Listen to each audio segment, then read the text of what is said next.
আমরা কম বেশি সবাই তো টাকি মাছের ভর্তা খেয়েছি। এইভাবে কি কেউ ভুনা খেয়েছি? আসসালামু আলাইকুম। আজ আমি করে দেখাবো টাকি মাছ ভুনা। প্রথমে আমি তেল দিয়ে দিব পেঁয়াজ কুচি। পেঁয়াজটা ভালো করে ভেজে নিব, বাদামি করে ভেজে নিব। পেঁয়াজটা আমার ভাজা শেষ। দিয়ে দিলাম 1 চা চামচ রসুন বাটা, 1 চা চামচ জিরা বাটা। দিয়ে ভালো করে নেড়ে চেড়ে মশলাটা একটু কষিয়ে নিব। অল্প পানি দিয়ে দিব। দিয়ে ভালো করে নেড়ে চেড়ে আমি এখানে বড় সাইজের 2টা টমেটো দিয়ে দিলাম। দিয়ে ভালো করে নেড়ে চেড়ে দিব। এবার দিয়ে দিব 1 চা চামচ লবণ, 1 চা চামচ হলুদ, 1 চা চামচ মরিচের গুঁড়া।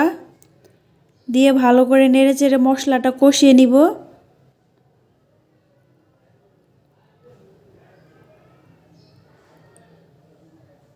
ঢেকে দিয়ে আমি একটু কষিয়ে নিব যেন টমেটোটা সেদ্ধ হয়ে যায়। কত সুন্দর কালার আসছে। মশলাটা কষানো শেষ, তেল বের হয়ে গেছে। এবার আমি টাকি মাছগুলো দিয়ে দিব। টাকি মাছগুলো আমি ভাজবো না, কষিয়ে রান্না করব। টাটকা মাছ ছিল সেজন্য। টাটকা মাছ কষায় রান্না করলে অনেক মজা হয়।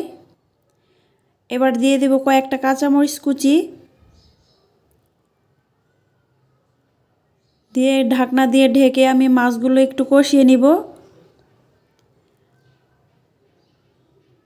মাছগুলো আমার কষানো হয়ে গেছে। এবার অল্প করে পানি দিয়ে দিব। বেশি পানি দিব না, আমি ঝোল করব না, সেজন্য অল্প পানি দিয়ে দিব। দিয়ে একটা ঢাকনা দিয়ে 5 মিনিটের জন্য রান্না করে নিব।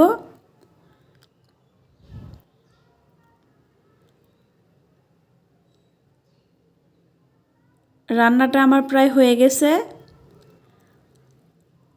একটু ঢেকে দিয়ে আরেকটু রান্না করে নিব।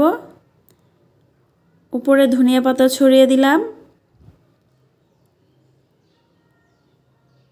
দিয়ে ভালো করে নেড়ে চেড়ে আমি নামিয়ে নিব।